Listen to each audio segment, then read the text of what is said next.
Bismillahirrahmanirrahim. Assalamualaikum warahmatullahi wabarakatuh. Alhamdulillahi rabbil alamin, wassalatu wassalamu ala nabiyyina Muhammad wa ala alihi wa ashabihi ajma'in, amma ba'du. Bapak-bapak dan ibu-ibu yang kami muliakan, puji dan syukur kepada Allah Ta'ala pada pagi hari ini, tanggal 19 Safar, Allah kumpulkan kita dalam rangka untuk sama-sama mempelajari salah satu cabang dari agama Allah Subhanahu wa Ta'ala, yaitu tentang haji dan umrah. Salat dan salam kepada Rasulullah sallallahu alaihi wasallam. Allahumma salli ala Muhammad wa ala ali Muhammad. Bapak-bapak dan ibu-ibu para hadirin yang dimuliakan Allah Subhanahu wa Ta'ala, pada pembahasan kali ini adalah pembahasan yang sangat-sangat penting, karena pembahasan pada kali ini berkenaan dengan tata cara umrah, atau kita beri nama dengan sifat umrah Nabi sallallahu alaihi wasallam. Sifat umrah Nabi sallallahu alaihi wasallam. Maksudnya, bagaimana Nabi Muhammad umrah? Seperti apa cara Nabi Muhammad sallallahu alaihi wasallam umrah? Karena Nabi bersabda, "Khudhu anni manasikakum." Pelajarilah dariku cara ibadah haji dan umrah. Baik Bapak dan Ibu yang dimuliakan Allah Subhanahu wa Ta'ala, kita bacakan apa yang ada dalam buku ini, kemudian nanti akan kita jelaskan insyaallah. Umrah itu, kata penulis, adalah ihram, tawaf, sa'i, mencukur habis rambut, dan memotong pendek rambut.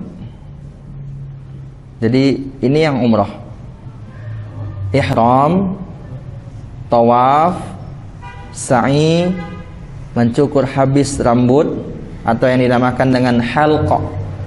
Bahasa Arabnya adalah halqa. Dan taksir. Taksir itu memendekkan rambut.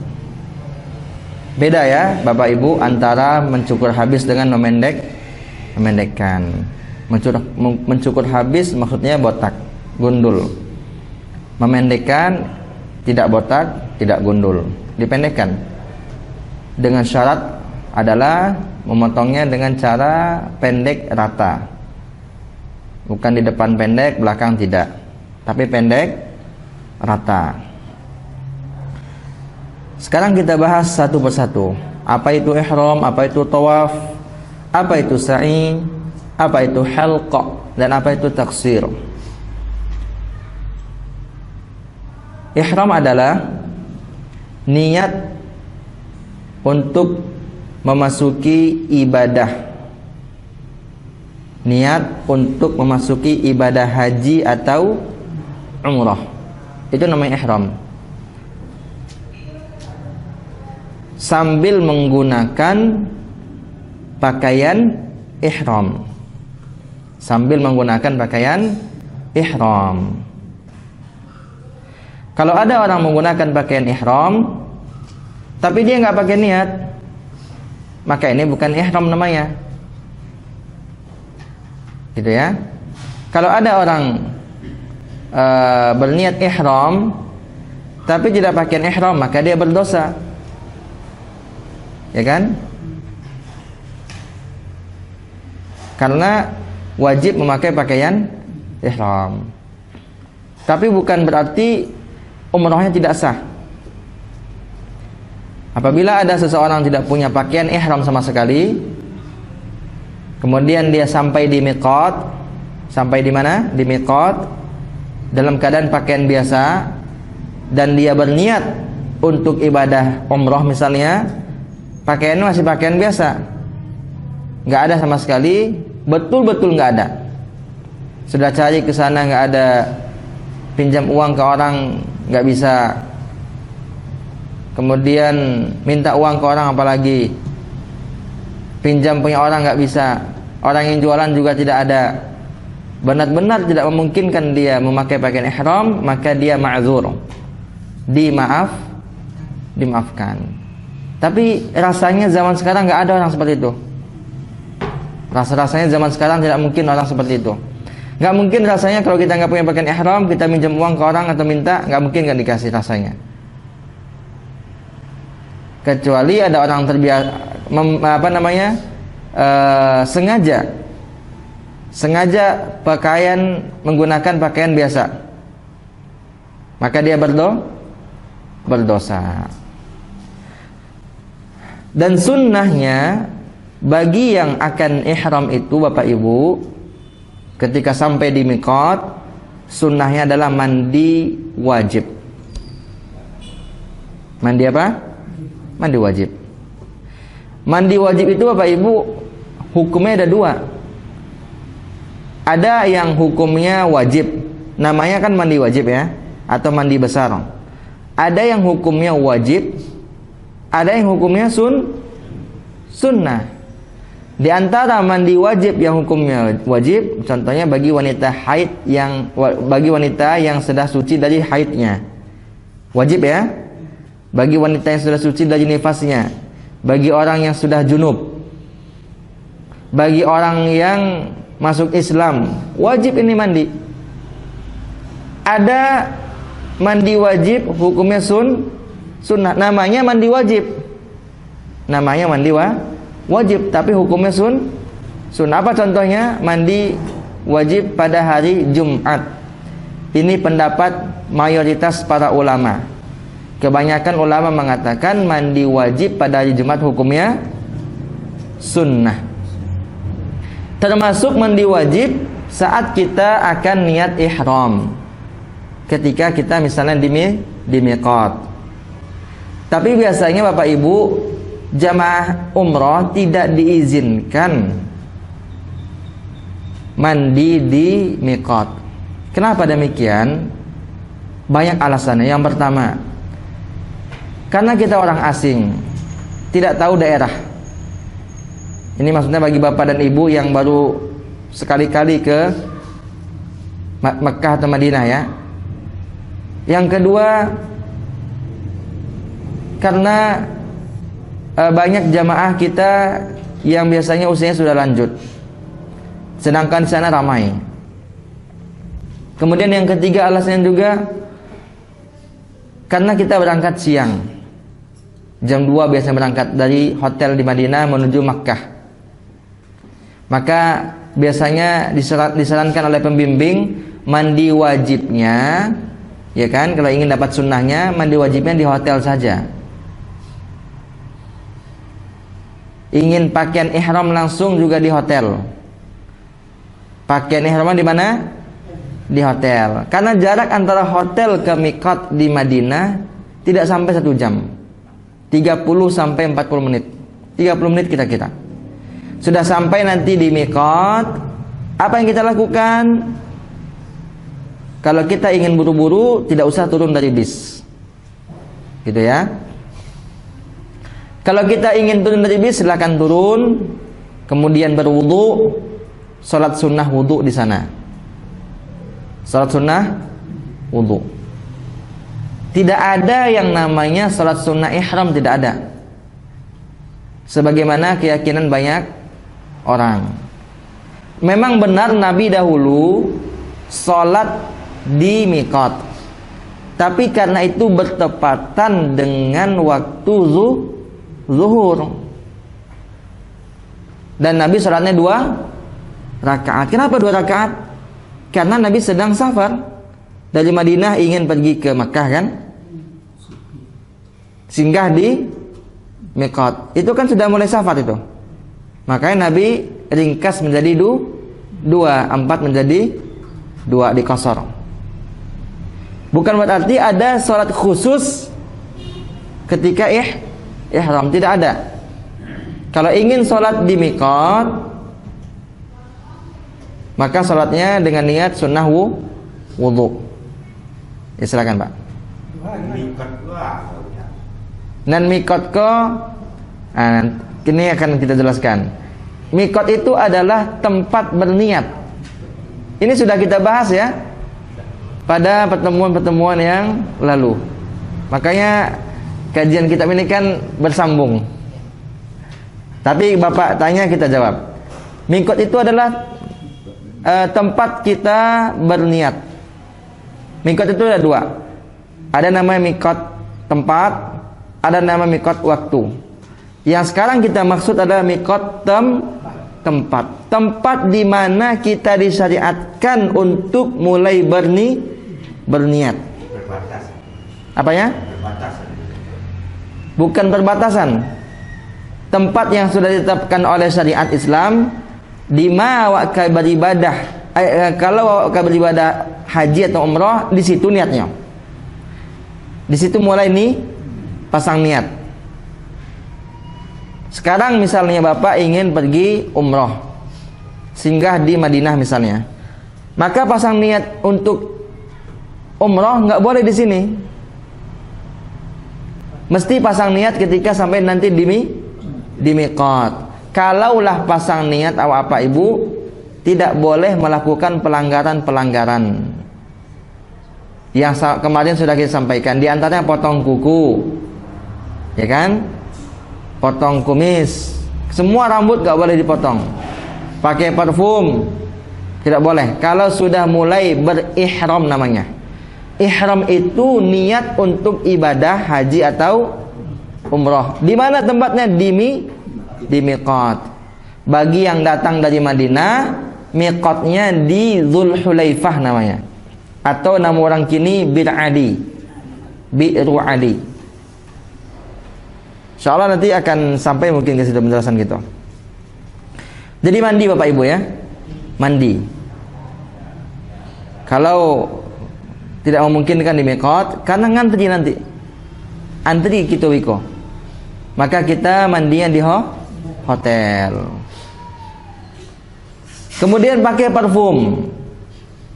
Habis mandi Bapak Ibu pakai parfum. Yang dia parfum badan awak. Waalaikumsalam warahmatullahi. Yang dipakai parfum adalah badan kita. Syukran. Pakai parfum badan kita. Itu sunnah itu ya. Sunnah. Sadonya pakai parfum. Supaya wangi.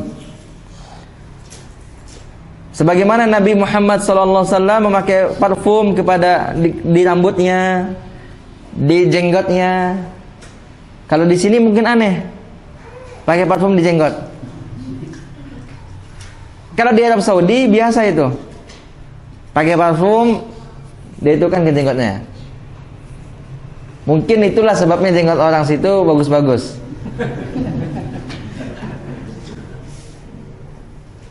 Kemudian orang situ berjenggot, Bapak. Kenapa? Ini tidak berjanggut, tidak usah dipasuh. Dan di situ orang berjenggot, pakai sisir dia. Bau sikit tadi. Kalau rambutnya jarang dia sisir, jenggotnya dia sisir. Kalau di awas itu, pobok dan bersike.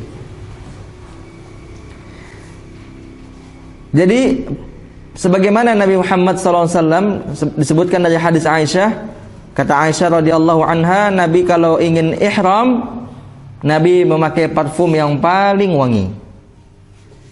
Yang paling wangi.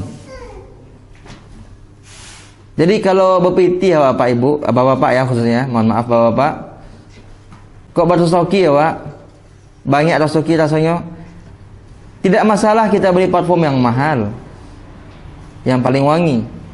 Bukan untuk berbangga-bangga, karena Nabi memakai parfum yang sangat wangi. Ukur kemampuan kita juga. Ukur kemampuan kita tentunya. Dan parfum itu adalah sunnah bagi laki-laki. Kalau bapak di Indonesia dibalik, ibu-ibu pakai parfum, yang apa-apa malah pakai parfum. Harusnya dalam Islam bapak-bapak pakai parfum, laki-laki. Ibu-ibu jangan pakai parfum, kecuali kalau di dalam rumah sama bapak. Mandi wajib adalah sunnah bagi yang akan ihram, baik itu laki-laki maupun wanita. Jadi mandi wajib itu disunahkan bukan untuk laki-laki saja, tapi juga untuk wanita. Bahkan wanita yang haid pun, kata Syekh Ibnu Utsaimin, bahkan wanita yang sedang haid dia ataupun sedang nifas dan dia berniat ingin ihram, tetap dia disunahkan mandi wajib meskipun dia sedang haid. Nanti ditanya jawab, boleh Bapak Ibu tanya bagaimana hukumnya tentang wanita haid sedangkan dia mau umroh. Masalah ini sering ditanyakan, nanti kalau ingin tanya bisa kita tunda di sesi tanya jawab. Nabi SAW pernah memerintahkan kepada Asma bin Umais untuk mandi, yang mana ketika itu beliau baru saja selesai dari nifas, sedang nifas itu. Beliau ketika itu sedang nifas. Nabi suruh mandi dikarenakan dia akan umrah. Siapa itu? Asma binti Umais. Asma binti Umais radhiyallahu anha. Kemudian setelah mandi wajib, kemudian memakai parfum yang paling wangi, maka pakai pakaian ihram. Memakai pakaian ihram. Pakaian ihram bagi laki-laki terdiri dari 2 lembar, 2 helai kain. Yang pertama disebut dengan selendang yang diletakkan di dada di atas. Yang kedua disebut dengan sarung. Selendang bahasa Arabnya rida, dan sarung bahasa Arabnya izar. Jadi kalau sudah mandi pakai parfum, maka pakailah pakaian ihram bagi laki-laki 2 lembar. Tidak boleh pakai apapun kecuali yang 2 lembar itu. Sado yang tidak boleh pakai kecuali yang 2 lembar. Termasuk, mohon maaf Bapak Ibu, pakaian dalam bagi laki-laki ya, tidak boleh dipakai, cuma 2 lembar. Adapun wanita memakai pakaian ihram yang dia inginkan, terserah. Asajo pakaian ibu-ibu pakai Bu. Yang penting Bu tidak berhias. Tidak apa? Tidak berhias, tidak menonjolkan, mohon maaf, bentuk tubuh, tidak transparan, tidak mencolok warnanya. Apalagi kita kan mau ibadah. Cuma banyak jamaah haji Indonesia ibu-ibu pakai pakaian putih. Yang putih itu ibu-ibu bagi laki-laki sunnahnya. Bagi laki-laki. Bukan saja pada hari Jumat. Setiap hari kalau bisa memang kita ini pakai pakaian putih sebenarnya, disunahkan. Sunnah. Lebih-lebih pada hari Jumat. Cuma yang ibu-ibu jamaah haji atau umroh nantinya tidak ada satupun pendapat yang mengatakan sunnah pakai warna putih. Ada itu ibu.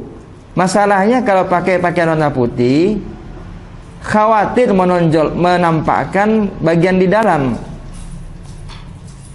Karena aurat ibu banyak. Tidak sama dengan aurat laki-laki. Laki-laki dari pusat sampai lutut saja. Kalau ibu-ibu banyak auratnya. Banyak.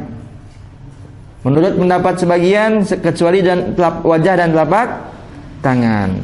Maka sebaiknya ibu kalau ingin berangkat ihram, umrah atau haji, bahkan sehari-hari kalau bisa keluar rumah, memakai pakaian yang berwarna gelap, supaya tidak transparan dari luar, dan berkain tebal. Maksudnya tidak membayang. tidak membayang dari ketika orang melihat. Dan tentu juga memakai pakaian dalam di lapisan dalam. Apalagi ketika kita mau beribadah, pakailah pakaian yang tidak menonjolkan bentuk tubuh. Dan jangan berhias, termasuk memakai emas, banyak emasnya misalnya di gelangnya. Hati-hati Bapak Ibu, ibu-ibu khususnya, nanti bisa diambil emasnya sama maling, pencopet. Yang mencopet itu bukan orang Arab, orang asing. Nanti diajak ngobrol kan, terasa kecil orang, akhirnya lupa emasnya omenya sedang diambil. Yang melakukan ini biasanya orang asing. Musim haji kira-kira 4 atau 5 tahun yang lalu, ada jamaah haji dari Lombok ditipu oleh orang yang tinggal di Arab dan dia orang Lombok juga. Orang Lombok menipu orang Lombok. Orang Lombok yang menipu mukim di Arab. Yang ditipu jamaah haji. Jadi hati-hati Bapak Ibu nanti. Kalau ada orang baru dikenal, hati-hati. Jangan langsung curiga juga. Orang mau kenalan kita langsung curiga. Tidak mau kenalan di orang baru. Tengah-tengah. Tidak ada yang seindah di pertengahan. Tengah-tengah Pak. Orang teragak kenalan sama kita tidak nomor. Tidak curiga bona. Silakan kita kenalan tapi tetap waspada. Seperti itu. Tidak boleh memakai pakaian yang berhias. Bagi wanita, pakaiannya terserah. Syaratnya jangan berhias. Tidak boleh memakai cadar. Tidak boleh memakai sarung tangan bagi wanita yang akan ihram ya, yang dia mau umrah dan sedang ihram. Dan dia boleh menutup wajahnya dari pandangan laki-laki yang bukan mahramnya. Tadi dikatakan tidak boleh pakai cadar. Kini dikatakan boleh menutup wajah. Apa maksudnya itu? Yang dimaksud tidak boleh memakai cadar itu cadar yang diikat.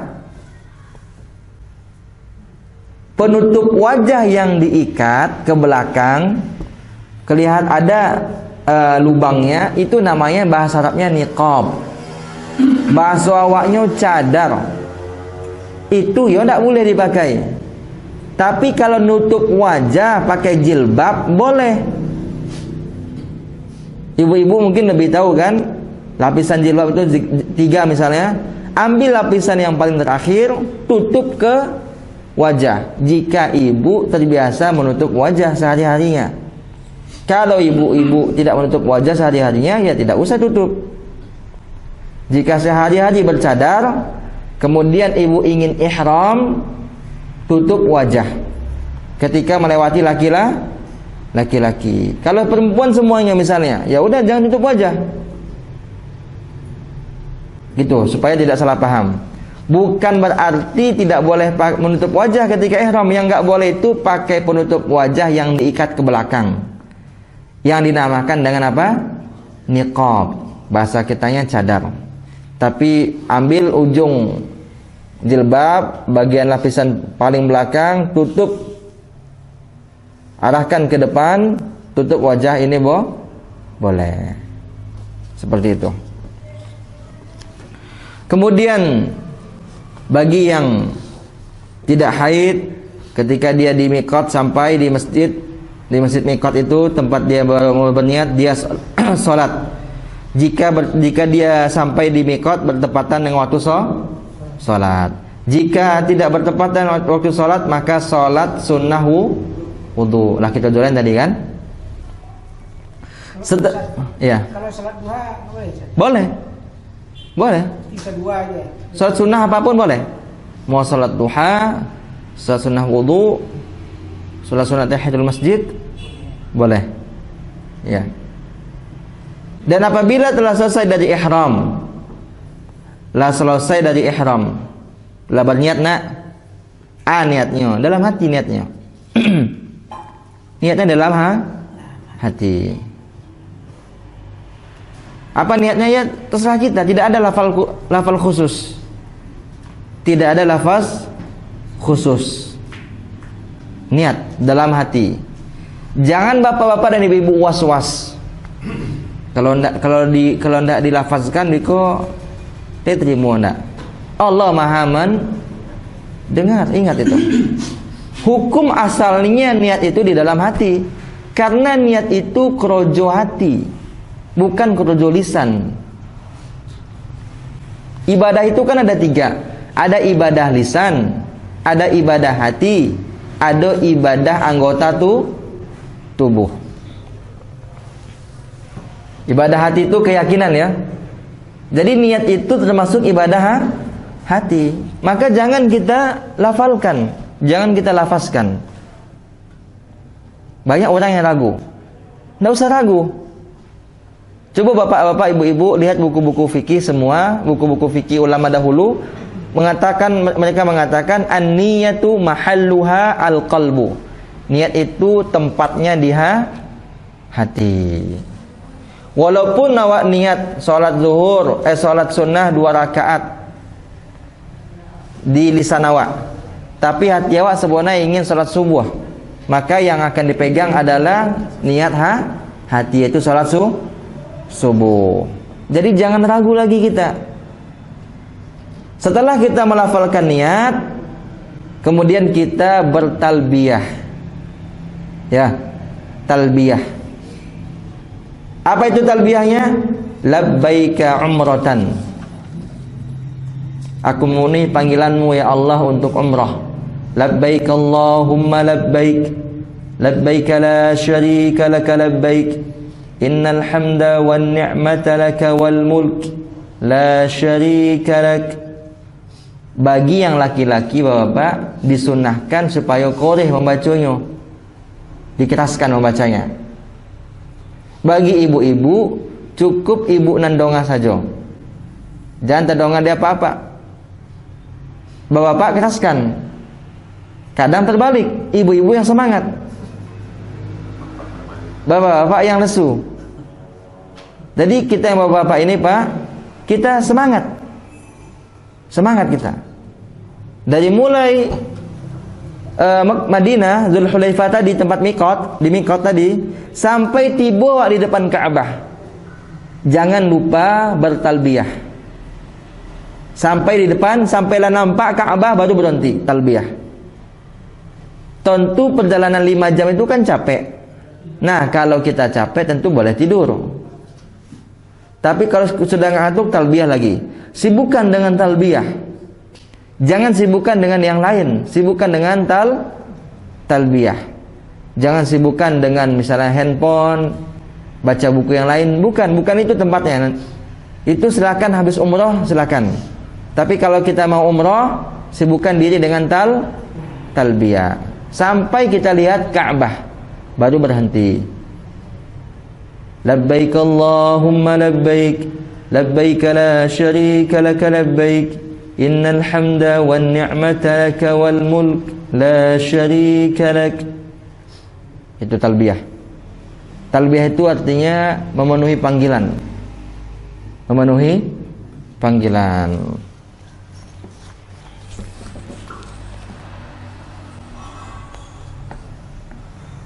Sunnah bagi laki-laki meninggikan suara. Tadi sudah kita bahas ya.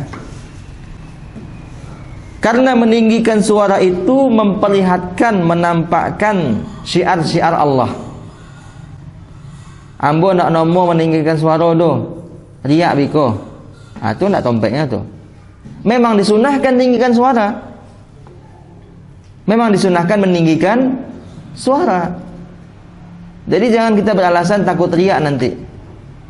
Memang itu sunnahnya, meninggikan suara. Harus kita perlihatkan.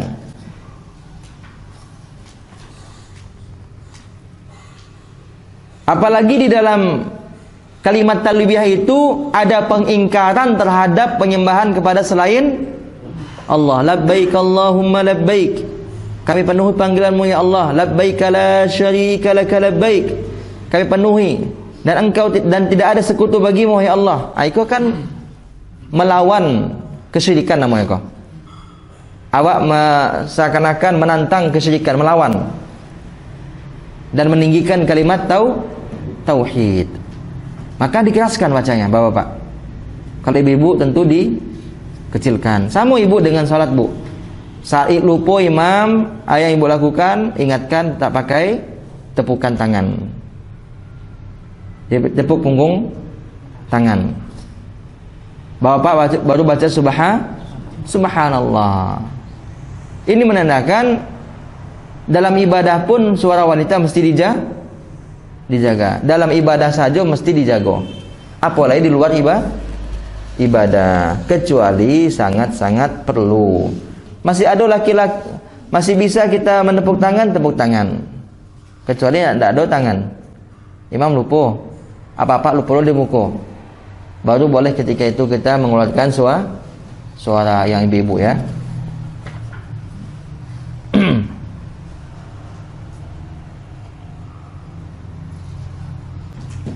Apabila orang yang akan ihram khawatir dia tidak bisa menyelesaikan rangkaian ibadah umrahnya, takutnya mungkin dia sakit ke ulun jadi tawaf lah sakitnya tengah jalan, atau dirampok dibegal orang di tengah jalan, mana tahu kan, khawatir dia.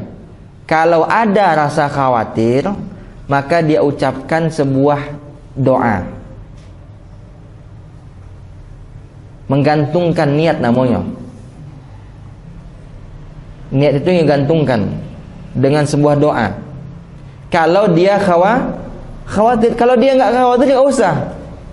Apa itu doanya? Allahumma in habastani habis, ya Allah, in jika habastani habisun, jika ada yang menghalangiku, baik itu penyakit, kecopetan, kecelakaan, kita kan tidak tahu. Kalau ada yang menghalangiku untuk menyempurnakan rangkaian umrah ini, famahilli haitsu habastani, maka tahallulku di mana saja aku terhalang.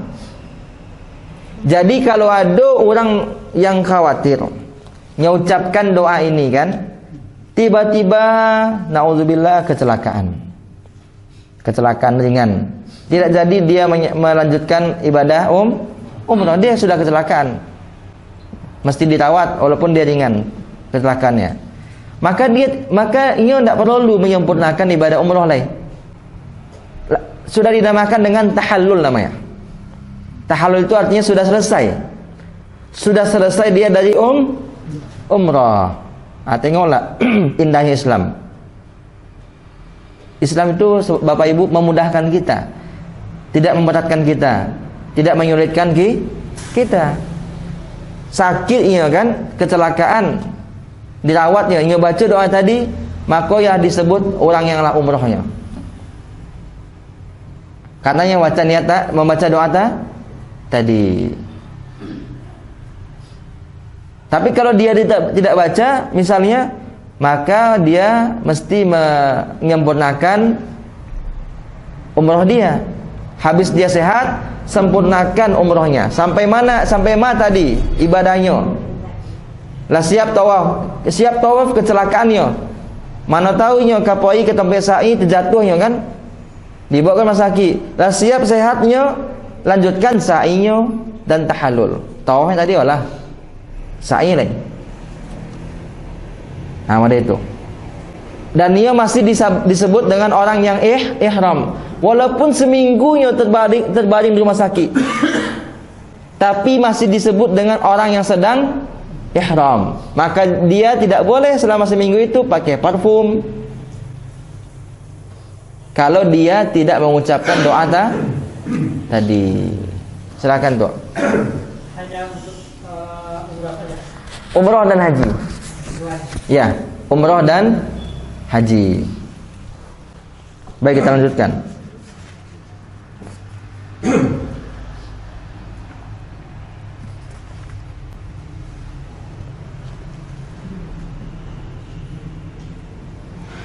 Dan dianjurkan bagi yang ihram, bagi muhrim ya. Muhrim itu artinya orang yang sedang ihram. Kalau dia orang awak, muhrim itu yang tak boleh dipegang. Ndak muhrim doh. Muhrim itu yang ndak boleh kita nikahi gitu. Kalau di Indonesia, sebenarnya yang tidak boleh dinikahi itu bukan muhrim, tapi mahram. Jangan sampai salah istilah kita Bapak Ibu ya. Yang tidak boleh kita nikahi, misalnya kita dengan ibu kita kan, kita dengan ibu itu bukan muhrim namanya, tapi mahram. Ibu saya mahram saya, adik perempuan saya mahram saya, gitu. Bukan muhrim saya. Karena muhrim itu artinya orang yang sedang berihram. Orang yang sedang berihram itu disebut dengan muhrim. Jadi bukan non muhrim ya. Non itu kan tidak artinya. Tapi non mahram, bukan mahram. Kita bukan mahram, itu yang benar. Jangan bilang kita bukan muhrim. Jangan pegang-pegang, jangan salaman, kita bukan muhrim. Bukan itu maksud yang kita baca harusnya. Harusnya yang kita baca, yang kita ucapkan, kita bukan mahram. Supaya jangan salah istilah. Dianjurkan bagi yang sedang ihram, yaitu bagi muhrim, memperbanyak talbiyah. Memperbanyak apa tadi? Talbiyah. Labbaik Allahumma labbaik, labbaik la syarika laka labbaik, innal hamda wan ni'mata laka wal mulk la syarika lak.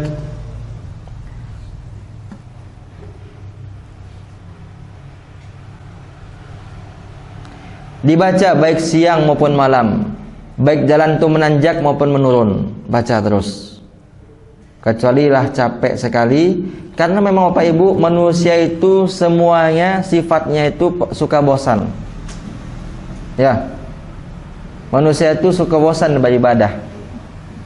Tidak sama juga malaikat. Manusia itu baru baca Quran 2 lembar, 3 lembar sudah bosan. Kita tidak ngecek sadonya ya. Banyak yang model itu. Kalau malaikat tidak. Sadonya tidak. Wangi orang itu. Kalau kita yang sadonya wangi orang itu. Jadi kebanyakan. Nah itu malaikat. Kalau malaikat apa kata Allah? Yusabbihuna al-laila wan nahar.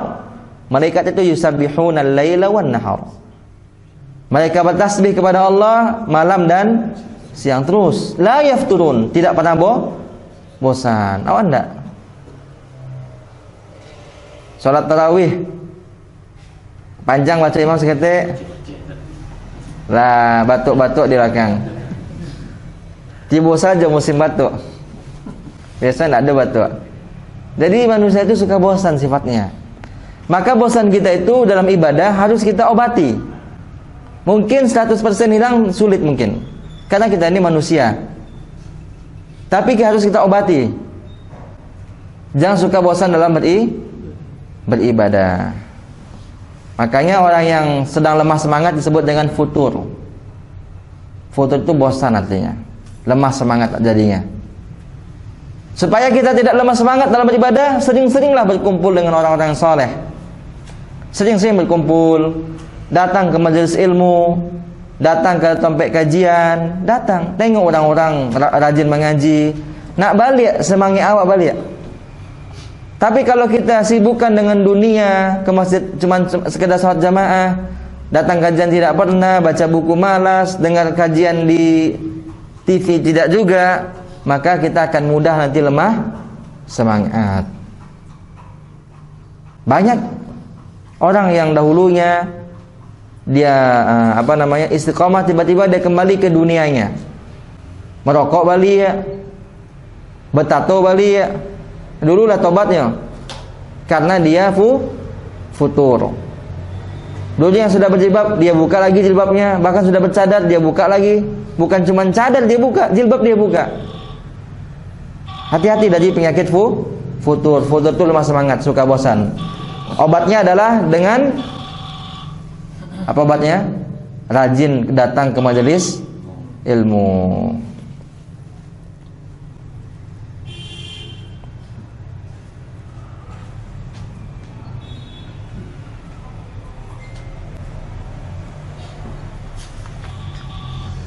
Kemudian Bapak dan Ibu yang dimuliakan Allah Subhanahu wa taala, tadi kita katakan bahwasanya talbiyah itu harus dia ucapkan sampai dia melihat Ka'bah. Lah nampak adanya Ka'bah, maka berhenti dari bertalbiyah. Dan apabila sudah sampai di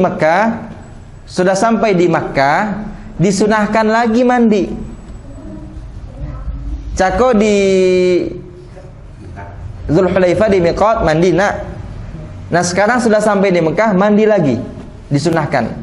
Kalau masuk kota Mekah itu disunahkan mandi. Masya Allah, mulia Mekah nak. Saking mulianya kota Mekah, masuk kota Mekah disunahkan mandi. Wajib tidak ya, disunahkan. Biasanya kita kalau sampai di Makkah Bapak Ibu, ke hotel dulu. Kita ke hotel terlebih dahulu. Maka sampai di hotel kita mandi. Ingat tidak boleh pakai sabun mandi. Sabun mandi yang ada aroma harum ya, nggak boleh. Kita sedang ihram soalnya kan, nggak boleh pakai sampo. Sampo kan wangi. Nggak boleh pakai parfum ketika itu. Pokoknya semua wangi-wangian tidak boleh. Hati-hati kalau mandi, jangan sampai ada rambut yang gugur, kumis atau jenggot. Hati-hati jangan gunting kuku misalnya. Hati-hati. Tapi disunahkan kita mandi. Jika itu mudah bagi kita.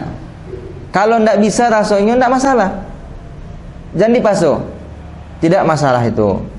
Itu bagi yang mudah melakukannya. Karena Nabi SAW ketika setiap kali masuk kota Makkah beliau mandi. Ini di dalam hadis Abdullah bin Umar radhiyallahu anhuma, beliau mengatakan kana Nabi sallallahu alaihi wasallam idza dakhala Makkah, apabila beliau sudah sampai di kota Makkah, baru sampai dari sisi Al-Batha, nama daerah di kota Makkah, maka beliau mandi.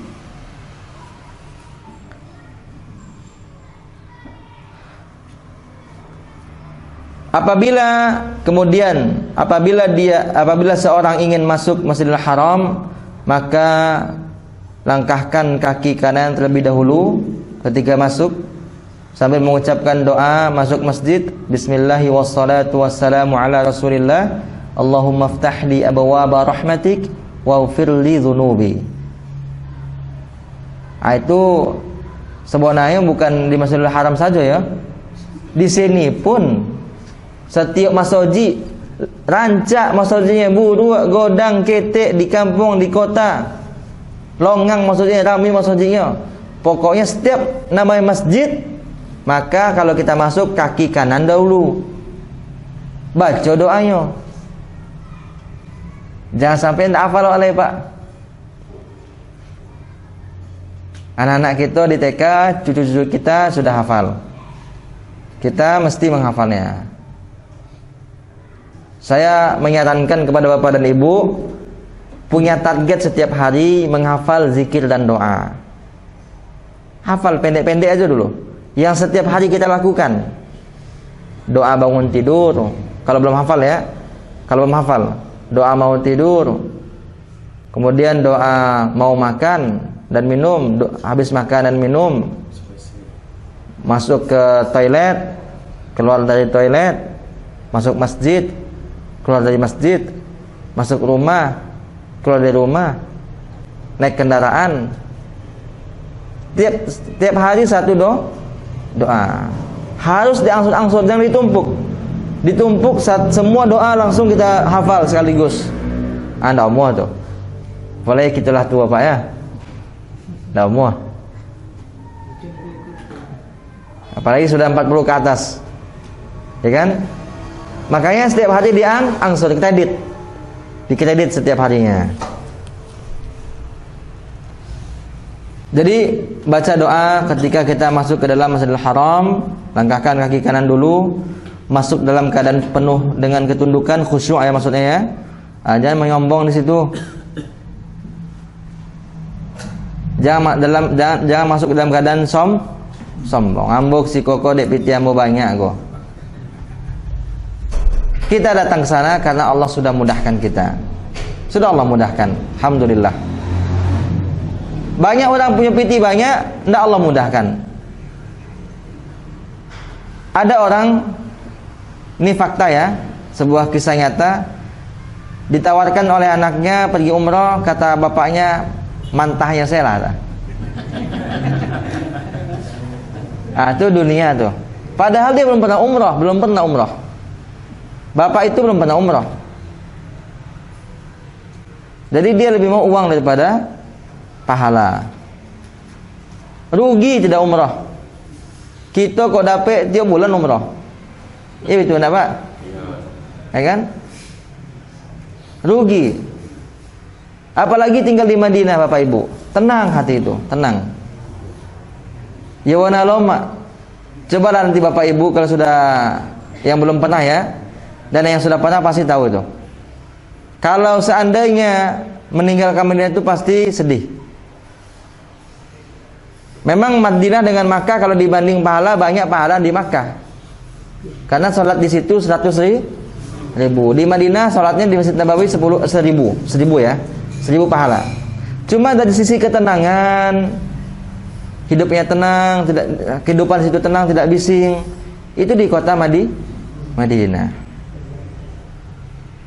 Rasanya meninggal ke Madinah itu boleh, berat. Semua orang yang pergi ke Madinah pasti dia berat meninggalkan kota Madinah. Memang di kota Madinah itu auranya sangat kuat, Masya Allah. Makanya ada keutamaan meninggal di kota Madinah. Ada keutamaan meninggal di kota Madinah. Apalagi, jadi boleh Bapak Ibu berdoa kepada Allah, ya Allah wafatkan Abu di Madinah.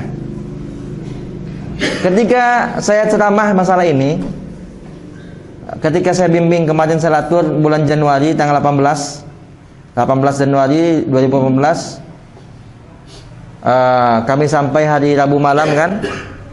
Rabu malam kami sampai di kota Madinah. Hari Kamis sore habis asar di hotel di Madinah, saya memberikan ceramah juga, kajian untuk jamaah umroh kan. Kemudian saya sebutkan juga keutamaan kota Madinah. Di antara keutamaan kota Madinah adalah wafat di kota Madinah itu sangat bagus. Apalagi dikuburkan nanti dengan para sahabat di kuburan Baqi' di dekat Masjid Nabawi. Dan saya sebutkan juga keutamaan tentang hari Jumat, karena besok kan hari Jumat. Ketika itu kita ceramah di Kamis kan, Kamis sore. Ternyata di antara jamaah itu ada yang wafat di malam Jumat, Masya Allah. Jamaah Selatur, orang Padang, serangan jantung, jam 2 malam, jam 2 dini hari, berarti sudah masuk hari Jumat itu. Sedangkan maghrib saja sudah Jumat itu sebenarnya, kalau hitungan bulan Qamariyah. Dan dia meninggal ketika dia dengar ceramah tentang keutamaan kota Madinah, semakin semangat dia, kata istrinya. Kemudian sebelum tidur dia berwudu, kemudian sholat dan baca Quran. Jadi dia meninggal di waktu yang baik dia.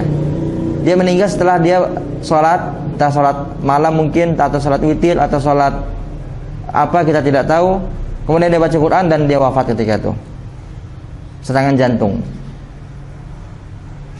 Dan dimakamkan di Madinah. Dan sekarang istrinya 8 orang sekeluarga mereka, istri dan anak-anaknya dan yang lainnya 8 orang juga umroh bulan ini sudah sampai di kota Madinah, sekalian ziarah ke makam suami ibu tersebut. Jadi Bapak Ibu, boleh kita berharap meninggal di kota Madinah. Lihat itu Bapak tadi, kita yang sudah lama berapa tahun di Madinah, banyak yang berharap meninggal sana tidak meninggal. Bapak tersebut baru 1 hari nyampe sudah wafat. Karena ada keutamaan wafat di kota Madinah. Tapi tentu tidak boleh bunuh diri ya. Jangan wiko loncek dari gedung nanti Kece Ustaz katanya utama bunuh diri lampu siko katanya.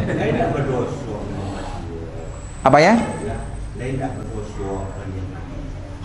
Tidak berdosa. Ya Allah, kalau saya wafatkan saya di Madinah, tidak berdosa. Jika memang usia saya jika memang engkau takdirkan saya wafat cepat, segera saya mohon wafatkan saya di kota Madinah. Tidak masalah. Tidak masalah. Kecuali kita sedang frustasi. Matikan lampu ya Allah. Ndak utang banyak bona. Utang banyak. Istri poilo. Ya wana matiin lampu ya Allah. Ndak sanggup amboleh. Itu ya ndak boleh ya? Itu tidak boleh. Karena lari dari masalah. Ini nggak boleh.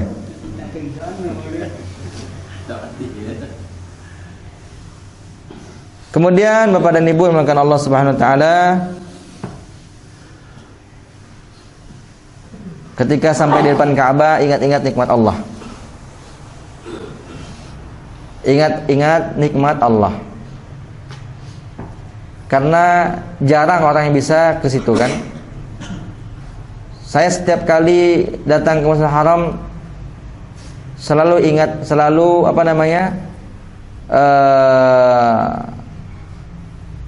bersyukur. Karena mungkin banyak orang-orang berharap bisa ke Madinah, bisa ke adat Ka'bah, tapi sampai sekarang belum Allah mudahkan. Maka kita yang sudah dimudahkan Allah harus banyak bersyukur. Harus banyak bersyukur. Terkadang kita sudah sering ke sana, mungkin orang tua kita belum. Bersyukur kita. Ada orang sudah usianya puluhan tahun, sudah lama usianya, tapi belum pernah ke sana. Kadang kita masih muda, sudah bisa Allah mudahkan ke sana. Ini adalah taufik dari Allah. Kemudahan yang Allah berikan kepada kita. Maka banyak-banyak bersyukur kepada Allah. Jadi sampai ketika melihat Ka'bah itu baik bersyukur. Bukan dengan sombong kita, tapi bersyukur kepada Allah Subhanahu wa ta'ala. Ketika kita sudah sampai di depan Ka'bah, kita langsung menuju ke Hajar Aswad. Ya. Hajar Aswad. Ini mungkin butuh praktek ini. Di sini nggak ada Ka'bah ya, Ka'bah miniatur.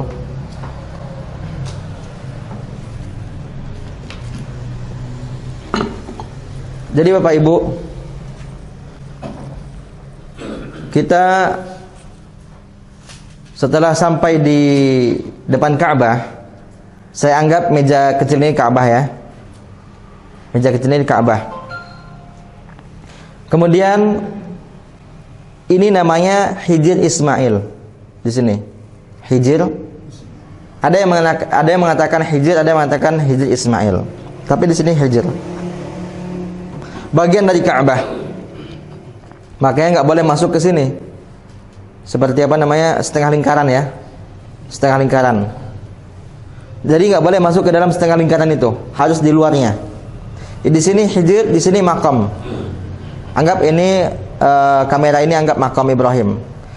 Nah, ini namanya rukun Hajar Aswad di sini. Sini ya, sudut ini. Karena bahasa sudut itu bahasa Arabnya rukun, ruknun. Sudut. Bukan sesudut ya. Sesudut maha gini. Jadi ini adalah sudutnya. Ini rukun ya, ini rukun Hajar Aswad. Bapak? Oh. Yang cik lah dia biar dulu Pak. Ini namanya rukun Yamani. Rukun apa? Yamani. Jadi kita mulai di sini. Kita mulai di sini. Di rukun Hajar Aswad kita mulai.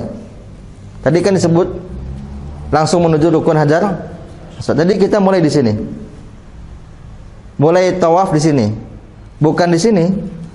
Bukan di situ, bukan di situ, tapi di rukun Hajar Aswad. Nanti ada lampu hijau itu. Di bawah, di lantai. Ada garis hijau. Warna hijau ya. Topek-topekan kita togak di situ. Mulai kita. Perlu niat tidak?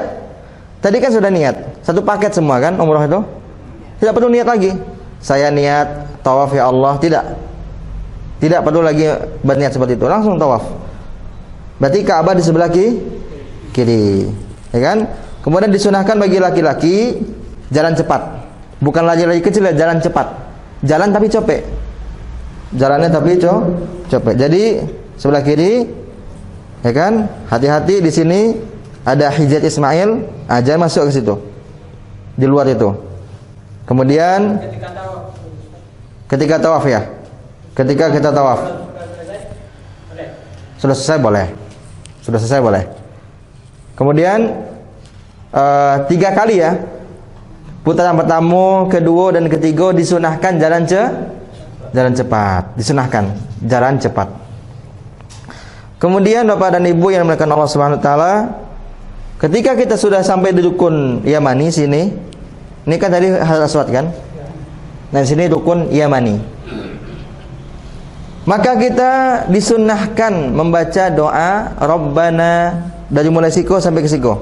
Rabbana atina fid dunya hasanah fil akhirati hasanah wa qina adzabannar.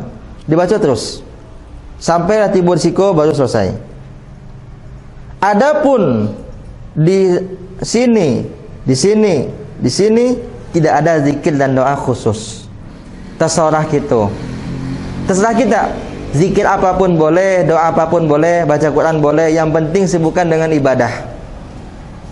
Doa. Ya, macam apa kalau husnuzon awak? Berbaik sangka awak. Mungkin ya macam apa baca zikir kan?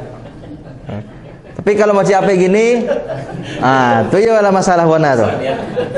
Nya sedang tawaf, sompat juanya selfie. Video surang itu ya bona rugi, Pak. Tongsis namanya. Ya, dia sedang tawaf, sedang ibadah,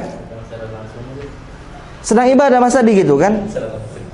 Kalau orang yang memvideo, mungkin dari atas misalnya, ya mungkin nggak ada hubungan dengan kita kan? Ini kita sendiri.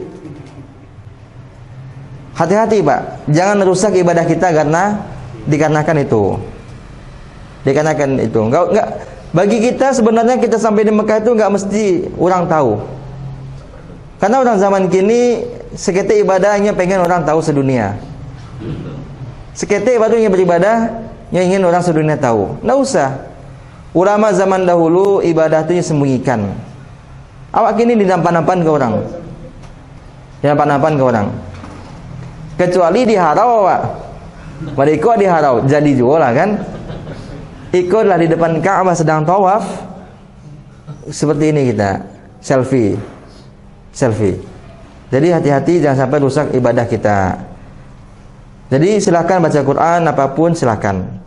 Yang ada doa khusus cuma rukun Yamani sampai rukun Hajar Aswad. Gitu ya.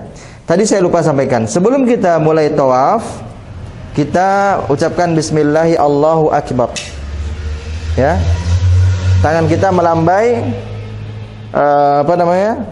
ke arah Hajar Aswad seperti itu. Itu tentang tawaf. Ini makam Ibrahim. Anggap ini makam Ibrahim. Dan makam Ibrahim itu bukan berarti kuburan Nabi Ibrahim, tapi tempat tegak, tempat berdiri Nabi Ibrahim ketika beliau membangun Ka'bah. Bukan makam itu bukan berarti kuburan beliau ya, tapi tempat berdiri.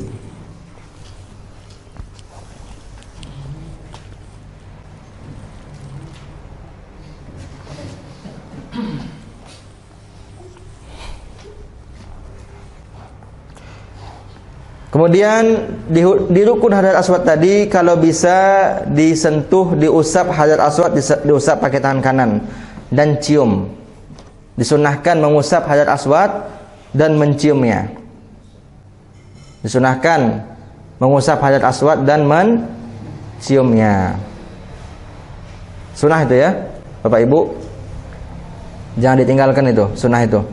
Kalau nggak bisa mengusap orang ramai, mencium apalagi, maka dengan tadi yang kita katakan tadi, melambaikan dari jauh, memberi syarat dengan tangan dari jauh. Kalau bisa pegang, usap, cium. Makanya ada teka-teki dalam agama, dalam fikih, ibadah apa yang apabila dilakukan oleh satu orang di waktu yang bersamaan orang sedunia tidak bisa melakukan itu? Jawabannya mencium hajar aswad. Kan dia enggak? Kalau ada orang sedang mencium hajar aswad, kita enggak mungkin bisa mencium tuh. Karena batu itu sebesar kepala. Iya, seorang orang bisa. Jadi ibadah sunnah apa? Kalau dikerjakan oleh seseorang di waktu yang bersamaan orang lain sedunia enggak mungkin bisa melakukan itu. Yaitu mencium hajar aswad. Nah, itu sering awak tanyakan ke anak-anak murid awak di sekolah. Teka-teki. Kenapa kita mencium hajar aswad? Karena Nabi seperti itu. Itu yang boleh kita cium cuman batu hajar aswad. Kalau batu di siko jangan cium-cium.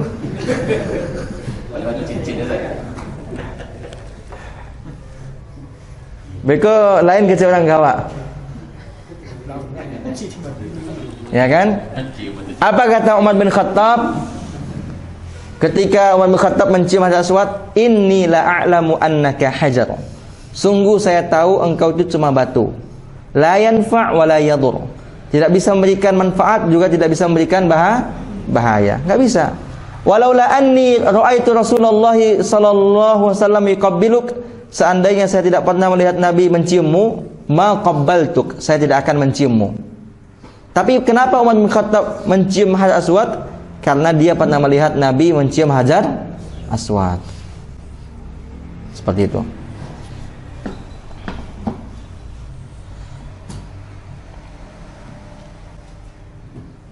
Dan kalau nggak mampu tadi jangan dipaksa. Dorong-dorongan nggak boleh ya Pak, Bu. Dorong-dorongan. Kemudian di hajar aswad itu ada orang Indonesia, dia melakukan sesuatu yang terlarang. Namanya apa? Joki atau apa? Joki atau hoki atau coki? Joki ya. Joki ya. Jadi joki hajar aswad. Joki hajar aswad. Jadi kalau ada orang keniaklah Pak Bu, biar ambo bantu mencium hajar aswad, nanti bayar kayaknya. Polisi nggak tahu itu. Polisi kan ada polisi situ. Nggak tahu. Karena yang melakukan ini orang Indonesia. Lihat orang Indonesia nih. Yang baik-baik sangat, masya Allah. Yang buruk sangat buruk. Padahal orang Indonesia ini dikenal di Arab Saudi ramah-ramah, baik-baik. Tapi karena kadang-kadang gara-gara yang sedikit ini rusak negara kita dan bangsa kita. Nanti kalau sudah dibantu Pak dan Ibu, nyo minta piti 1 juta 300 rial. Kini sampai ribu kalau nak salah 1 rial. Berarti 1.200.000 diminta. Temonong saja langsung. Jadi hati-hati. Kalau ingin mencium hajar aswad, bagusan ngantri. Habis tawaf aja, lah siap sadonya ibadah umroh hawa, lah pakai pakaian biasa wak kan. Kalau ingin cium silakan cium. Tapi ngantri, nggak usah kita pakai joki-joki itu. Apalagi itu terlarang. Jual beli kan? Jual beli jasa namanya. Jual beli di dalam masjid haram. Jual beli itu kan ada 2, jual beli benda dan jual beli jasa. Dan tidak boleh dorong-dorongan karena menyakiti hati orang. Hati orang harus kita jago. Kalau kita yang didorong orang, sabar Pak. Jangan dorong balik Pak. Didorong orang balik bersoba Pak. Jangan dibalik-balik. Jangan dibalik, jangan mengomel-ngomel. Sabar Pak. Iya mau itu ibadah haji dan umroh. Apalagi haji. Kadang ada sampai lepas kain ihramnya. Iya benar. Ada orang sampai lepas kain ihramnya. Maka hati-hati. Tapi nggak usah ngomel. Tahan emosi kita.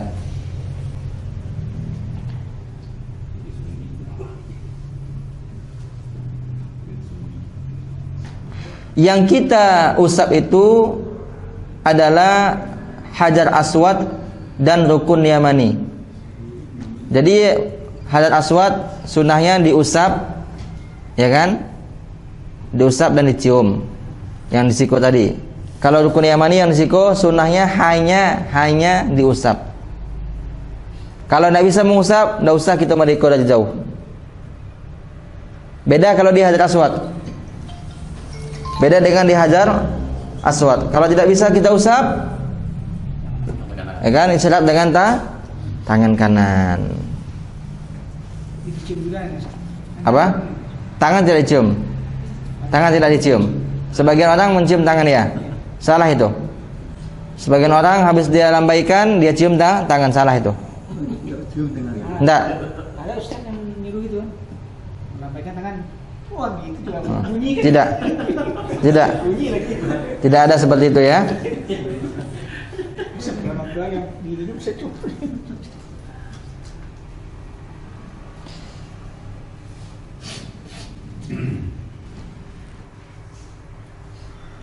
Kemudian Bapak Ibu, itu mengucapkan bismillahi Allahu akbar itu setiap kali melewati rukun Hajar Aswad, kecuali pada putaran yang terakhir. Lah tiba di siku kan, di siku finishnya, ya kan? Kan cie dua sampai ke 7 di siku, ikon ndak leh. Tidak merdeka oleh, langsung kita pergi ke Safa dan Marwah untuk melakukan apa? Sa'i. Bagi yang tawaf Bapak Ibu, bagi yang tawaf disunahkan membuka, yang bapak-bapak ya, disunahkan membuka pundak kanannya.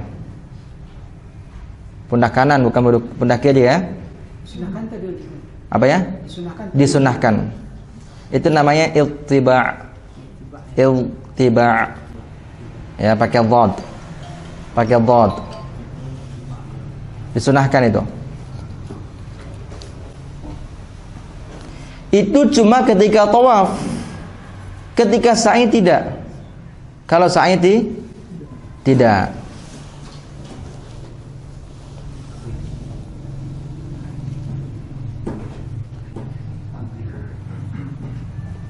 Tawaf itu berapa putaran Bapak Ibu? 7. Kita jadikan Ka'bah di sebelah mana? Sebelah kiri. Ingat ini ya.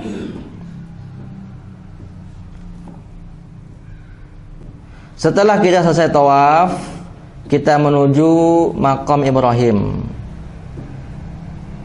Salat di belakang makam Ibrahim. Salat apa namanya? Salat sunnah tawaf. Ada itu. Itu ya ada sunnahnya. Salat sunnah tawaf. Berapa rakaatnya? 2 rakaatnya. Rakaat pertama baca Al-Kafirun. Rakaat kedua Al-Ikhlas. Rakaat pertama Qul ya ayyuhal kafirun. Rakaat kedua Qul huwallahu ahad. Di belakang makam Ibrahim.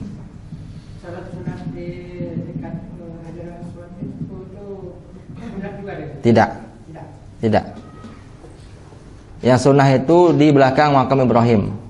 Itu setelah tawaf. Kalau tidak bisa, lapadik bona orang cari belakang tapi yang jauh sejajar. Kalau tidak juga bisa di mana saja boleh. Yang penting niatnya salat sunnah tawaf 2 rakaat. Selesai itu minum berdoa dulu. Kemudian minum zam-zam, menghadap ke kiblat minumnya ya. Dan berdoa juga sambil minum, karena ada hadis yang mengatakan, hadis ini lewat hadisnya statusnya hasan, ma'u zamzam lima syuribalah. Air zam-zam itu berkhasiat bagi yang meminumnya. Berdoa dia maksudnya, berdoa teraga sambil minum zam-zam menghadap ke arah kiblat.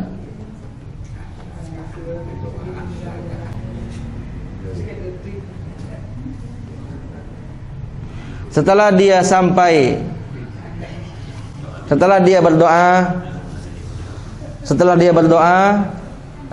minum zam-zam, dia menuju Safa dan Marwah. Ke Safa dulu, bukan ke Marwah dulu ya. Safa dulu. Sebelum ketika dia naik bukit Safa, dia baca innas safa wal marwata min sya'airillah. Itu aja sampai situ. Innas safa wal marwata min sya'airillah. Ketika yang mendaki itu, mendaki seketik bukit Safa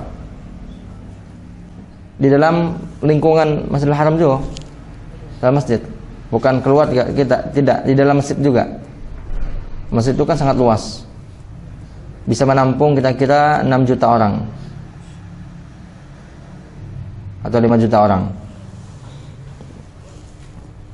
Kemudian sudah sampai kita di bukit Safa, kita menghadap ke kiblat, mengucapkan zikirnya panjang Bapak Ibu, nanti bisa lihat di buku. La ilaha illallah wahdah, la ilaha illallah wahdahu la syarikalah, lahul mulku wa lahul hamdu wa huwa ala kulli syai'in qadir. La ilaha illallah wahdah, anjaza wa'dah wa nasara 'abdah wa hazamal ahzaba wahdah. Baca 3 kali itu. Kemudian baca doa. 3 kali baca zikir tadi ya. Kemudian baca doa. Kalau hafalkan gini khawatir lama wiko. Minta Pak Ibu menghafal, silakan nanti Bapak Ibu lihat di dalam buku tersebut, di dalam buku-buku yang sudah punya bukunya, sudah dapat atau bisa dibeli. Itu zikirnya ya. La ilaha illallah wahdahu la syarikalah, lahul mulku wa lahul hamdu wa huwa ala kulli syai'in qadir. La ilaha illallah wahdah, anjaza wa'dah wa nasara 'abdah wa hazamal ahzaba wahdah. Mode-mode itulah mungkin. Mode-mode itulah mungkin. Itu aja. Habis itu kita doa, angkat tangan ya. Di sini disunahkan angkat tangan. Di tompek modiko lah kita disunahkan mangke tangan menghadap ke kiblat. Berdoa itu bukan gini ya. Gini. Menampung. Tak gitu. Lope. Lope bego. Ya. Memang itu adabnya. Memang sepertinya adab doa ya. Adab doa. Bukan gini. Gini. Gitu ya. Kemudian setelah kita berdoa, apapun yang kita inginkan, doa.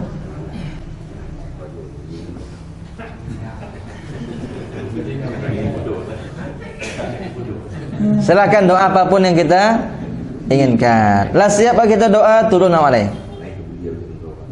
Turun kita menuju ke Marwah. Dari Safa ke Marwah, anggap di siko Safa kok. Kita datang tadi dari siko. Dari arah awak gini, kita ke Safa gini siko, di sini Marwah. Dari apa? Iya. Menurun sedikit, habis itu datar, naik lagi dikit. Gini. Jadi nurun dikit, datar, itu jaraknya 700 meter. Mohon maaf Bapak Ibu, mohon maaf. Bukan 700, 400. 400 kali 7 berapa? 2.800. 2,8 kilo gitu. Sa'i saja. Memang yang paling capek itu sa'i.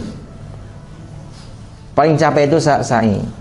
Ketika tawaf tadi saya lupa sampaikan, dalam tawaf itu kita harus suci ya.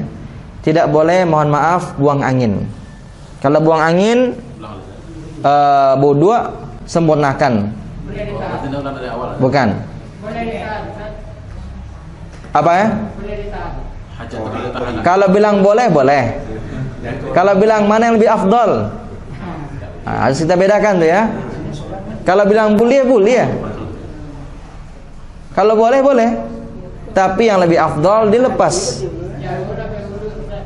Ada di dalam masjid itu tempat wudhu banyak. Di dalam masjid tempat wudhu banyak. Di bawah jonjang tengok. Setiap bawah jenjang pasti ada tempat wudhu itu. Kalau buang EKT, ya harus keluar. Tapi kalau tempat air wudhu banyak di situ, di dalam masjid itu banyak. Kalau di tempat sa'i ya, di tempat sa'i tidak masalah. Tidak masalah. Ya. Lope wudhu awan tidak ada masalah. Tapi kalau tawaf mesti berwudhu. Mesti suci, bukan mesti tahan.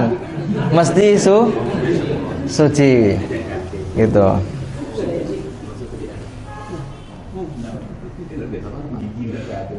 Kemudian di antara nanti di sofa marwah itu, di antara itu ada lampu hijau, Pak. Di lampu hijau itu lagi apa? Antara lampu hijau. Misalnya lampu hijau itu mungkin dari mana? Mungkin dari ke sofa ke marwah misalnya kan, lampu hijau siko. Di tengah, agak lebih dokek ke sofa. Lebih dekat ke sofa. Lari bawah, Pak ya. Lari kecil. Bukan jalan cepat tapi lari kecil. Ibu-ibu enggak usah lari. Jangan ikut lari ibu. Jadi lampu hijau itu memakai sofa apa? Bukan. Lampu hijau itu tanda di situ kita disunahkan lari. Petando. Artinya memberi tangki bawah. Iya. Kok sofa misalnya. Anten marwah. Lampu hijaunya di sini. Lebih dekat ke di atas loteng itu lampunya. Lebih dekat ke sofa. Dari lampu hijau ke batas yang depan kita berlari-lari ke kecil. Apa yang kita baca ketika saya tadi apa saja. Tapi ada doa khusus, ada zikir khusus, zikir yang kita baca tadi ketika di sofa. La ilaha illallah wahdahu la syarikalah, lahul mulku wa lahul hamdu wa huwa ala kulli syai'in qadir. La ilaha illallah wahda anjaza wa'dah wa nasra 'abdah wa hazamal ahzaba wahda. Atau baca Quran boleh, baca doa boleh. Asal jangan baca Pancasila aja.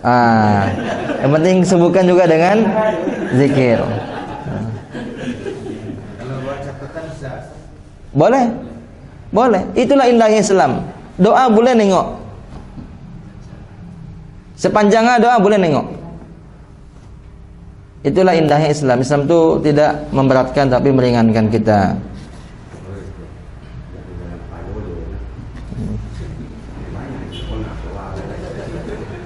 Nanti Bapak Ibu, kalau yang mau umroh jangan takut dengan menghafal. Banyak bonan kita hafal tak jadilah umroh kok begitu ya. Yang dihafal itu cuma sedikit sekali kok, sedikit. Yang mesti dihafal itu ketika di sofa, ya kan, zikir tadi kan, itu pun boleh dilihat. Semuanya nggak ada yang wajib hafal.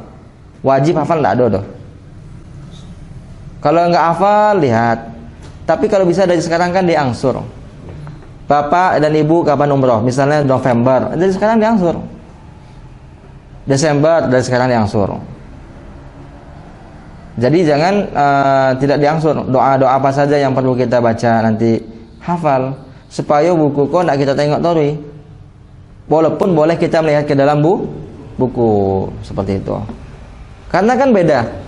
Kalau kita doa langsung tanpa melihat buku lebih khusyuk daripada doa melihat buku seperti itu. Kemudian dia pergi menuju Marwah ya. Dan membaca, dan dia berdiri juga di Bukit Marwah itu menghadap ke kiblat. Melakukan seperti yang dia lakukan di sofa. Yang dia lakukan di sofa itu yang dia lakukan di Marwah. Lah siapnya doa turunnya balik menuju sofa. Sofa Marwah sekali, Marwah sofa sekali. Di mana terakhirnya? Di Marwah terakhirnya. Ya kan, sofa Marwah sekali, Marwah sofa 2 kali, sofa Marwah balik 3 kali, Marwah sofa 4 kali, sofa Marwah 5 kali, Marwah sofa 6 kali, sofa Marwah 7 kali. Berarti terakhirnya berhentinya di Marwah. Berhenti di Marwah. Di putaran yang ke-7 tadi ketika berhenti di Marwah tidak doa lah ya. Langsung ya tahallul. Itu tahallul poinnya ke tukang cukur. Jangan nomor nanti cukur di situ, tidak sopan itu. Kalau ada nanti orang-orang Arab Yaman ya, ini punya gunting kan, gunting ketek. Ini abang cukurkan, nanti minta 10 rial atau 5 rial, jangan nomor. Karena tidak sopan. Di dalam masjid kita bercukur. Pergi ke itu, pergi ke barbershop. Lihat apa-apa barber shop. Pakai. Tukang gunting ombok. Di luar masih jarang kan? Di luar ini. Ya di luar banyak, sangat banyak. Nanti malah dicari, awak dicarinya. Di luar itu kan banyak tukang cukur. Iya dia manggil, yuk kita ke tempat cukur rambut itu makosnya. Bukan di situ yang cukur enggak. Kalau yang di luar ya, kalau yang di luar itu orang Pakistan kebanyakan, orang Pakistan. Dan inilah pandai bahasa awak, botak ya. Ya. Yes.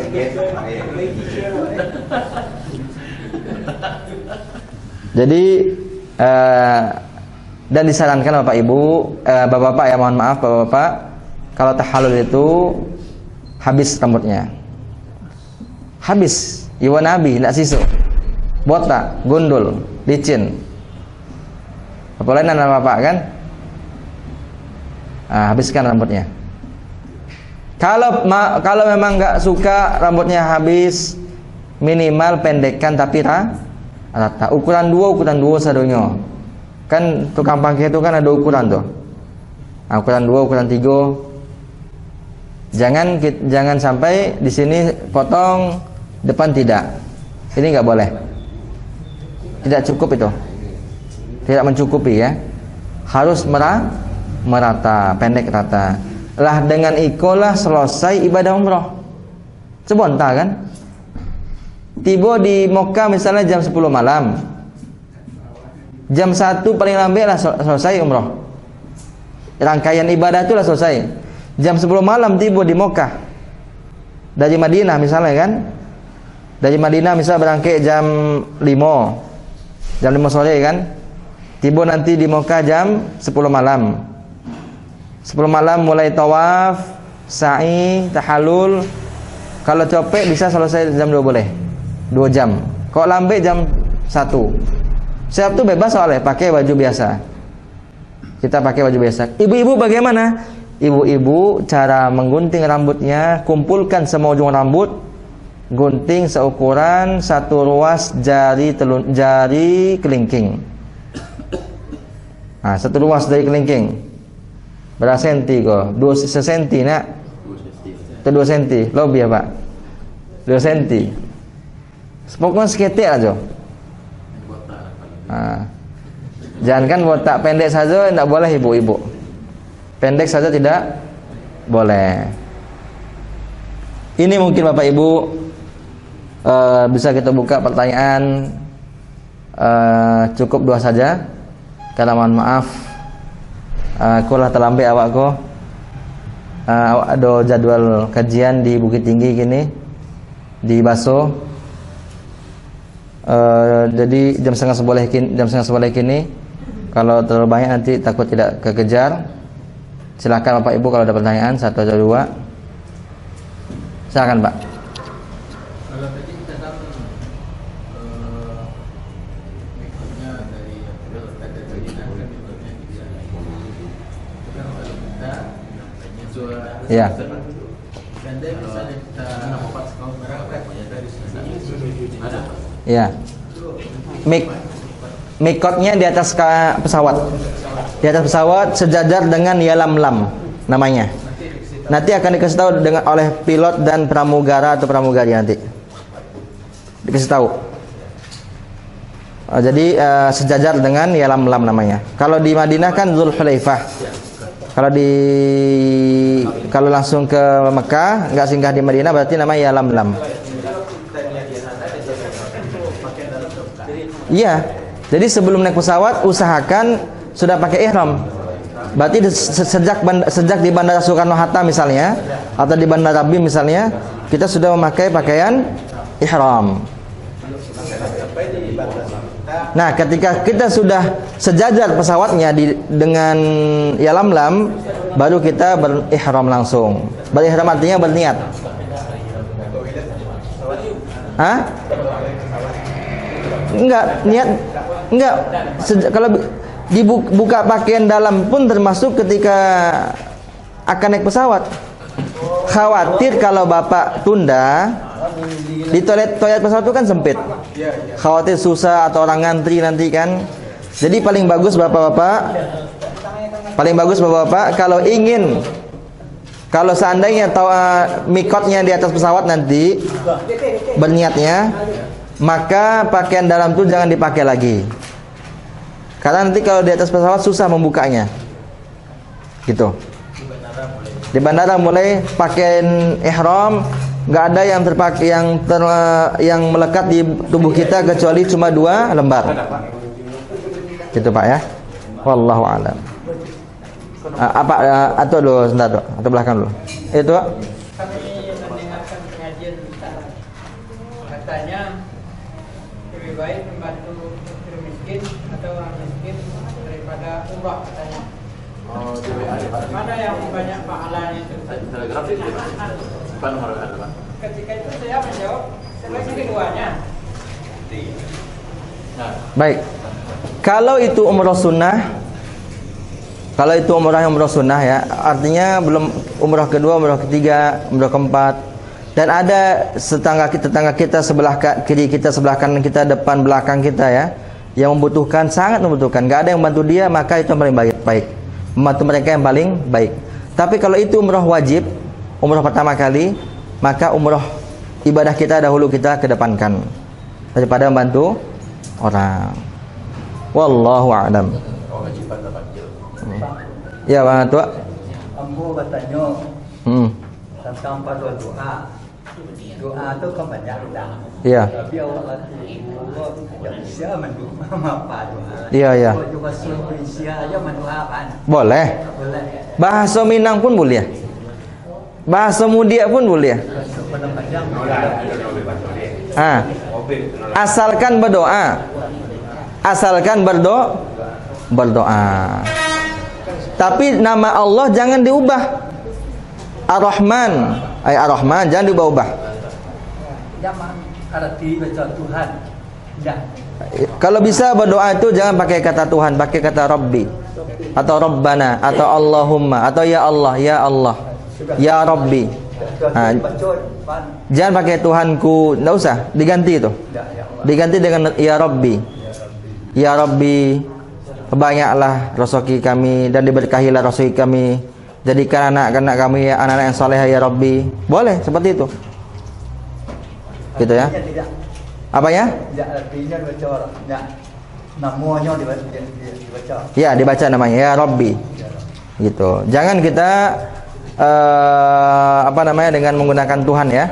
Walaupun saya tidak mengatakan haram ya, tapi lebih afdal kita menggunakan kata Rabbi.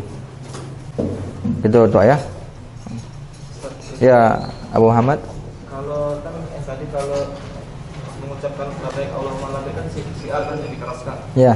Nah, ini kalau di luar tema yang untuk yang apa namanya? Idul Fitri sama Idul Adha. Kita sama-sama itu gimana kan?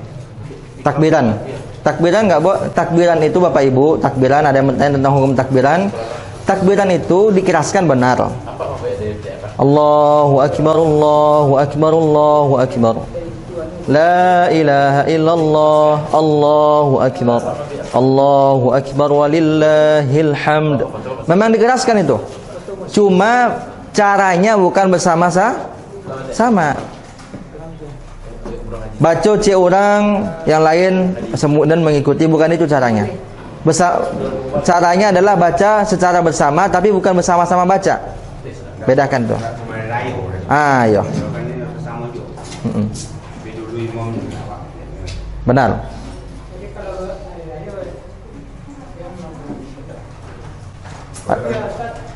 kalau hari raya, Ya. takbirnya memang pakai imam Pak. Itu yang saya bilang tadi. Imam silakan baca, makmum baca juga. Bukan berarti imam baca, makmum baca. Bukan itu. Bukan dikomandoi. Imam baca, makmum baca. Nah itu yang tidak boleh sebenarnya. Kalau kita kaji agama ya, bukan berarti nggak boleh suara keras, boleh, bagus malah. Itu termasuk dari syiar. Membaca takbir dengan suara yang keras termasuk dari syiar. Allahu Akbar, Allahu Akbar, Allahu Akbar. Boleh, tidak masalah itu. Cuma caranya jangan bersama-sama. sama. Bapak Ibu, ibu-ibu lah ya, ada pertanyaan Bu? Kalau Pak, kalau tidak. Oh, sudah hutan. Bisa dipres aja. Iya, silakan Bu. Kalau punggung tangan boleh nggak bisa ke bawah? Apa ya, Pak? Punggung tangan. Boleh Bu. Punggung tangan boleh. Sampai perjalanan boleh itu. Boleh ya. Ini bagi yang mengatakan bahwasanya telapak tangan bukan aurat. Kan ada dua pendapat. Pertama, pendapat yang mengatakan wajah dan telapak tangan adalah aurat, berarti wajib ditutup. Maka wajib menggunakan penutup wajah dan penutup telapak tangan, yaitu sarung tangan ya. Ada pendapat yang mengatakan bahwasanya wajah dan telapak tangan bukan aurat. Kalau ibu mengikut pendapat demikian, maka tidak wajib bagi ibu menutup telapak tangan dan punggung tangan serta wajah. Itu Bu ya. Wallahu a'lam. Ya, silakan Pak. Pertanyaan terakhir Pak ya. Waktu kita sampai di Bukit Sawah, ya, Safa. Ya.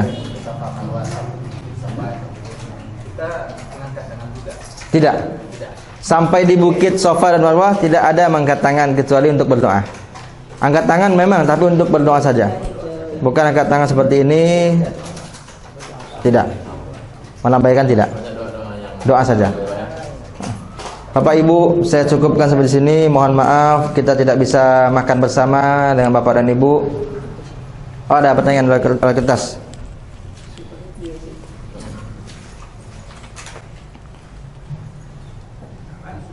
Masya Allah, Masya Allah. Assalamualaikum Ustaz, kami mau bertanya di luar tema. Kami seorang guru yang sudah mengajar 36 tahun. Usia awak saja dan segitu lah Ibu. Tamu Bu ya, kalau awak toga di depan Ibu gini, tidak sopan awak Bu, di depan guru toga. Usia awak baru 29 tahun Pak Ibu. Itulah Ibu, Masya Allah, pengalaman mengajarnya 36 tahun. Masya Allah.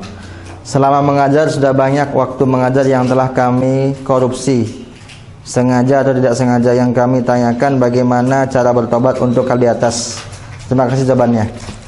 Ya, seorang guru memang tidak boleh korupsi. Memang, dan saya pun guru Bu, memang sulit bagi seorang guru, dan saya juga termasuk seorang guru yang sering terlambat Bu ya. Bisa tanya kepada. Kalau di sini kan tidak wajib kita ngajar. Kalau di sekolah saya kalau terlambat saya bilang sama murid-murid saya berapa jam saya terlambat, berapa menit. Hitung nanti kita ganti. Atau kalau terlambat sebagian gaji saya kasih lagi ke sekolah. Misalnya nggak dipotong kan gaji saya kasih ke sekolah. Jadi yang saya lakukan kalau saya Bu ya, sekarang kan Ibu sudah pensiun mungkin ini. Berarti pertama cara bertaubatnya adalah tentu bertaubat kepada Allah banyak-banyak. Yang kedua rajin bersedekah, ya kan? Karena mengambil uang yang tidak halal itu kan tidak halal itu, tidak halal. Kita digaji terlambat semenit pun kan nggak halal itu. Terlambat semenit pun tidak halal. Kalau di sekolah kita memang ada pemotongan. Datang jam 8 misalnya. Disuruh datang jam 7:30, kita datang jam 8, absennya jam 8 kan, pakai finger ya. Sekarang zaman sekarang sudah canggih, pakai finger, setengah jam dipotong itu gaji, setengah jam dipotong. Cuma sebenarnya bukan saja masalah pemotongan gaji yang kita pikirkan, tanggung jawab moral kita kepada murid sebenarnya, ya kan? Bukan masalah gaji kita dipotong, bagaimana cara tobat, sebenarnya tanggung jawab kita kepada murid. Dia berhak sebenarnya belajar sama kita 2 jam sekali pertemuan. Ternyata kita cuma 1 jam. Sedangkan dia sudah bayar penuh ke sekolah orang tuanya. Gitu. Jadi cara bertaubat Bapak dan Ibu, bagi Bapak dan Ibu yang sudah pensiun tentunya rajin-rajinlah bersedekah dengan niat menghapuskan dosa-dosa. Itu kan dosa itu karena keterlambatan dahulu. Kalau terlambatnya uzur syar'i dimaafkan keterlambatannya, tapi uangnya jangan diambil juga. Jadi uangnya dibalikan. Saya terlambat berapa sekian menit, ini uangnya. Kalau kata pihak sekolah, jangan dibalikan, kami ridho, ya udah nggak masalah. Tapi balikan. Kewajiban kita adalah membalikkan. Seperti itu Bapak Ibu. Supaya berkah. Supaya berkah. Karena kadang ada orang gajinya banyak, tapi habis nggak menentu. Baru 2 minggu, 5 gaji sudah habis. Ya kan? Karena gajinya tidak berkah. Ada orang gajinya cuma sedikit tapi berkah. Jadi Bapak dan Ibu, pertanyaan ini sangat bagus. Kau akan bertanya dia sejarahnya. Tapi bertanya jujur jadi. Itu namanya. Itu kan guru lo tanya, ya. Ya awak kurang tani kan namanya. Iya. Awak upah orang. Oh, gaji 72, 78, lu kompeng. 72 nya lu tiba, lain kemana dia mau juga awak? Gaji apa tadi Pak? Awak nak mau uangnya mana ibu? Jangan tak kecil tu. Ibu itu kan tak kecil, padahal tu yakinnya dah. Sansonya botak. Iya. Ada awak tidak tak kecil, awak kau orang mana lima kuaja awak. Lain ke mana lima awak? Ada tu dalam hati. Orang kerojo sama awak dari jam 8 sampai jam 4. Tapi yang tiba jam 10 ah. Ada 2 jam kau. Ya kita potong aja. Tidak bisa motong dah sebab targetnya 70 sehari. Ini sehari kau. Berperjanjian. Kalau Bapak ridho, nah ada masalah. Itu kok. Kamu beko, agak orang itu kota lah. Ada copet lah. Dia betul dia, tapi tak kecil loh. Oh gitu. Oh gitu. Bah, tu lain mana dia mau jual ini. Iya. Harus Bapak pilih Pak. Pertama Bapak pilih karena apa namanya perjanjian di awal sebelum kerojo. Kok terlambat sejam sekian dipotong, ya kan? Kalau seandainya nomor sama-sama kita kerjasama. Kalau nak nomor dari kini kita tidak kerjasama. Nah, sebab itu tidak ada ukur itu tidak ada. Sebab kalau di Malaysia ayo, jom di mana? Kalau di jomahnya iya. Kalau di sini tidak ada. Maka kini yang dituntut adalah keridhaan kita. Biarlah. Nyokan cari makan tu anaknya. Biarlah. Tapi kita ingatkan, badai kanti lama nak minum kopi di kedai kopi itu. Karena orang Minang ini Bapak dan Ibu, mohon maaf, katanya baru jam 7 pergi kerja, tapi mampir ke warung kopi dulu. Sampai jam 9 nak. Beko jam 9 pergi ke sawah, jam 9 lah pulang lah balik. Jadi orang Minang ini kata orang-orang tua ya, orang-orang adat, orang Minang ini maunya jadi bos semuanya. Iya betul Pak. Jadi orang awak aku teragak sadoi jadi bos. Ya, awak buli macam sama. Gitu. Jadi ini makanya saya punya kenalan seseorang pengusaha tambang emas di Kota Tinggi ya. Ingat tambang ome? Kan banyak ome di Kota Tinggi tuh. Terima. Kan kenalan aku orang agam ya. Orang agam, bos godang ya. Tambang ome. Jadi apa kecil beliau, Ustaz, yang kurojo jual bos ada tidak ada orang Minang cik pun gitu. Karena Ustaz kan tahu orang Minang tu baal ya. Kan tak sado ya nak. Kita yang di Siko tidak ada macam itu nak Pak. Jadi orang Banten sado ya. Karena orang Jawa ko pekerja. Orang Jawa ko manut dia. Nurut. Apabila Jawa orang awak. Dia tu seketik bonginya. Mudah-mudahan dan awak yakin di Siko tidak ada yang begitu kan. Di Siko sadonya Masya Allah bapak-bapak kita, alhamdulillah. Jadi pertanyaan dari Ibu tadi saya rasa sudah terjawab. Cara bertaubat adalah dengan memperbanyak sedekah dan taubat kepada Allah Subhanahu wa taala. Mohon maaf Bapak Ibu, saya sekarang langsung pamit, mungkin makan di atas mobil saja. Subhanaka Allahumma bihamdik, asyhadu an la ilaha illa anta, astaghfiruka wa atubu ilaik. Wassalamualaikum warahmatullahi wabarakatuh.